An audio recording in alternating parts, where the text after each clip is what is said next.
what is the Campus Food Bank? The University of Alberta Campus Food Bank is an incredible, independent, nonprofit organization working to reduce food insecurity among students on our campus. This is a huge issue, as almost 40% of students experience food insecurity, and it is the Campus Food Bank's mission to make sure students and their families have access to enough nutritious food so they can focus on their education. So, what are some of the programs that the Campus Food Bank offers? Campus Food Bank has several programs and services that support students, recent graduates, staff, and even recent alumni within a year time frame. One of their most important services is the Supplementary Grocery Program, where clients can pick up groceries for themselves or their families. It's set up like a small grocery store, making it easy for clients to access food without any barriers like income testing. Another key service is the Weekly Breakfast Program, which provides free breakfast for students every Wednesday starting at 8:30 a.m. This program is available all year and even extends to Campus St. John, showing how the Campus Food Bank supports students across all campuses. A fun fact about this program is one of our group members actually volunteers with this program and has seen firsthand how much it helps students get through their busy mornings. Additionally, they also run a grocery bus program which operates every other Saturday. This service is so helpful for students who don't have easy access to affordable groceries. The bus takes them to stores like Superstore, H Mart, and T&T, where they can find more affordable and culturally diverse options. The Campus Food Bank doesn't stop there.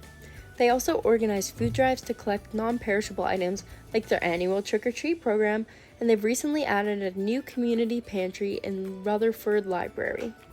This pantry is accessible anytime the library is open, allowing individuals to take food anonymously when they need it. This initiative is especially impactful because it creates a judgment-free space for students to get support where they might otherwise feel hesitant to ask for help. Fun fact about me is back in my small town, I was involved in a club that supported the food bank in our community. We ran an annual event called the Hunger Banquet, which was essentially showing students 3 different classes of income, high class, middle class, and low class, and demonstrating what a meal may look like for them. The low class had the largest population, followed by the middle class, and finally the high class, making it so only a few students were able to be high class, just to make it more realistic. Students saw how some families can struggle to make a living and afford food at the same time. How does the Campus Food Bank impact the community it serves? The Campus Food Bank is an essential resource for our university community. They serve over 1,700 clients each month, which is incredible and also shows how much demand has grown as the food pantry use has gone up by 600% since 2019. It's been predicted to be actually higher after the COVID pandemic.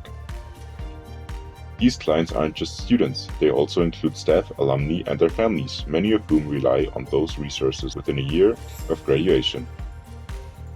The programs they offer provide immediate food relief, like the hamper program, but they also promote systematic change through partnerships and advocacy. By doing this, they make sure that students can focus on their education instead of worrying about their next meal.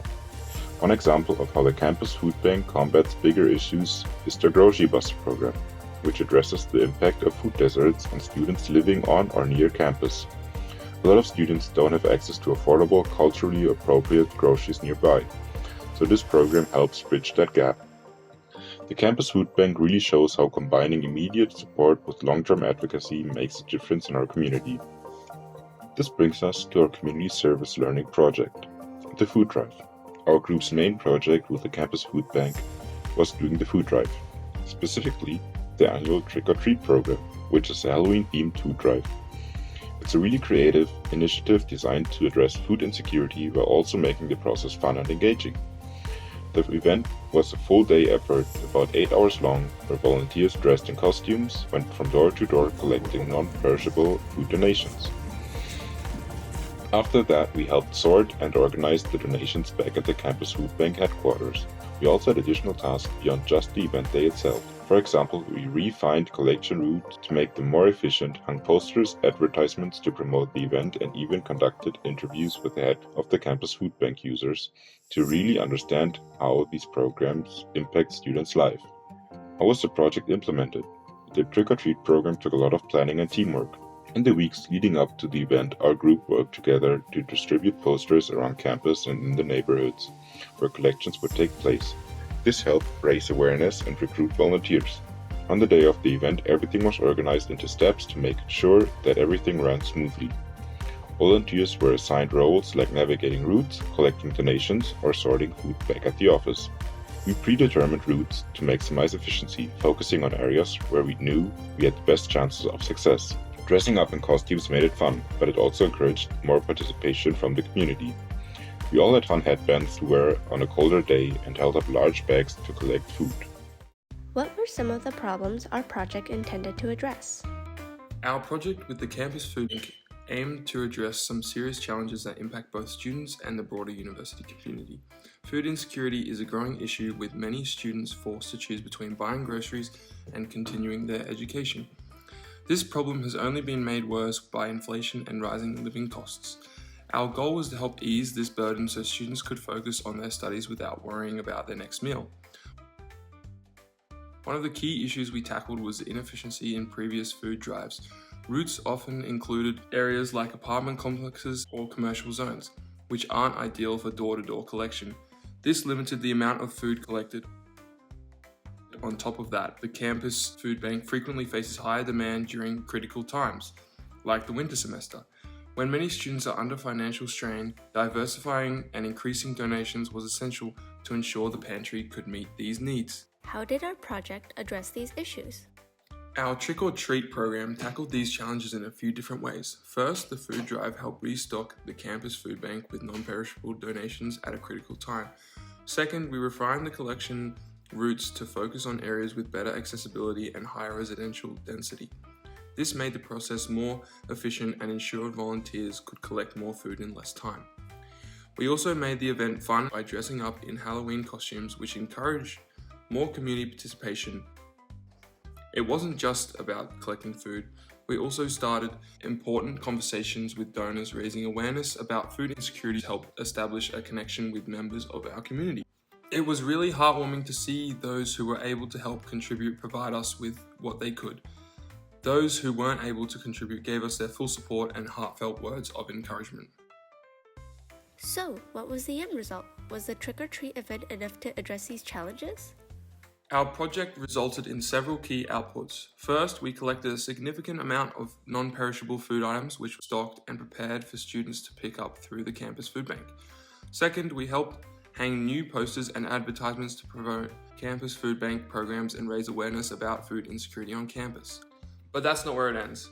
We know there's more to do to make an even bigger impact. For example, we're working on refining the routes further to improve the efficiency of our future food drives. By avoiding areas that are less accessible or have fewer donors, we can focus on neighborhoods that are more likely to contribute, which will save time and increase the number of donations collected. Additionally, we are exploring ways to engage with larger organizations and local grocery stores to secure more consistent donations. Creating these partnerships could help the campus food bank meet demand during peak times, like the winter semester, without relying solely on individual contributions. Another idea we're considering is organizing a winter food drive. This would help restock the pantry after the holiday season, which is typically a low point for donations. With better planning and outreach, we believe we can build on the success of Trick or Treat to make an even bigger difference for the students who depend on these services. What skills or information did you learn for the project? Was it anything useful? Through the Trick or Treat program, our group learned so much more than just how to organize a food drive. This experience gave us practical skills in planning and logistics. Things like coordinating routes, assigning roles, and making sure that everything ran smoothly on the day of the event.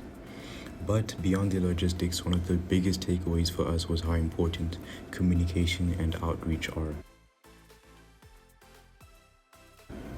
We worked hard to coordinate as a team, meeting often and staying on top of our assigned tasks. But what really brought the project to life was talking with the community members. I'll never forget one moment during our door-to-door session when a man told us how much he appreciated what we're doing for the campus.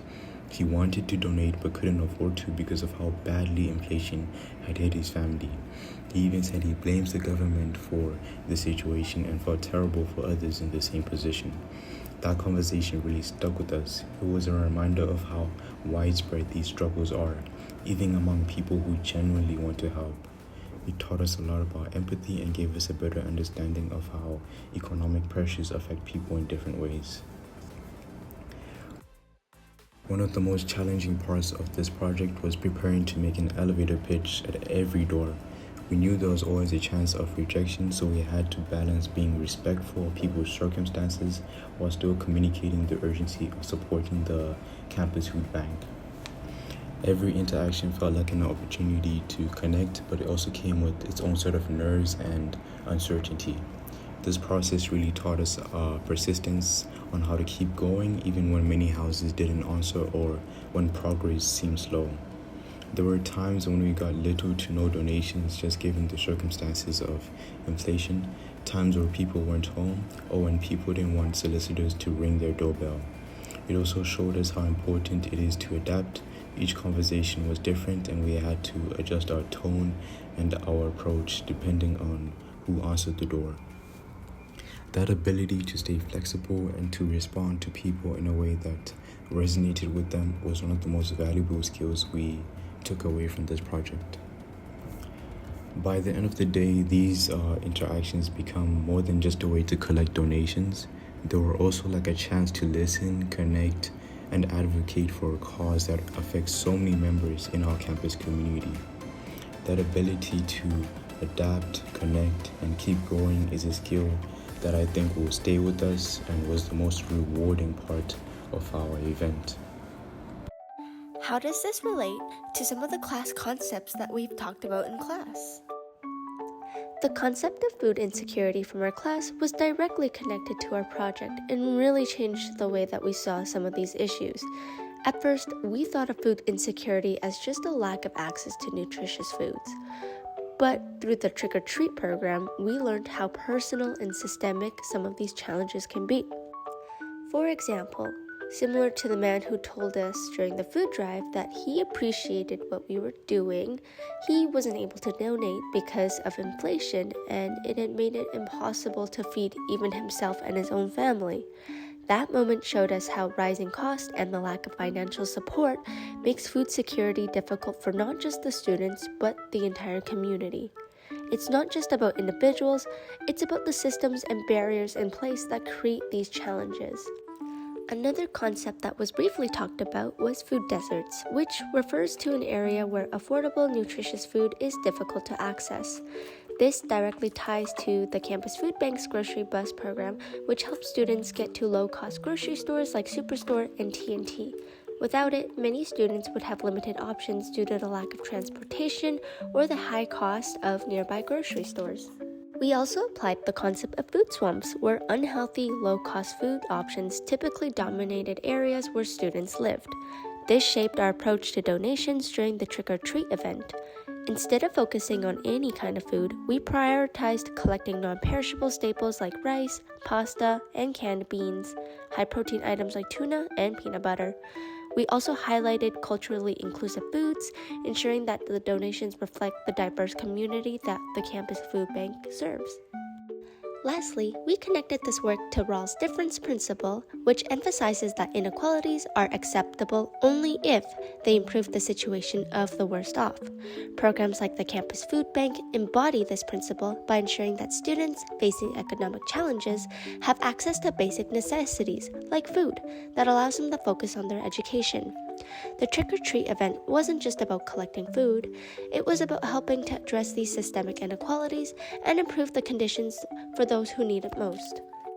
This also ties into the idea of duty to rescue, which we've discussed in class. The duty to rescue isn't limited to people close to us, but it's a broader responsibility to help anyone in adverse situations when we have the capacity to act.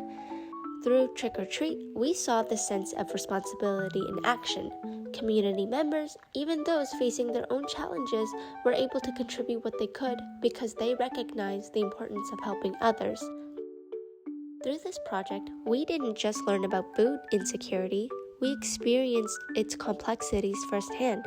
By applying what we learned in class, we connected theoretical concepts to real-world action, making a meaningful difference for the campus food bank and the community it serves. To tackle food insecurity, it isn't just about addressing hunger. It's also about creating a system where everyone has equitable access to nutritious, culturally appropriate food.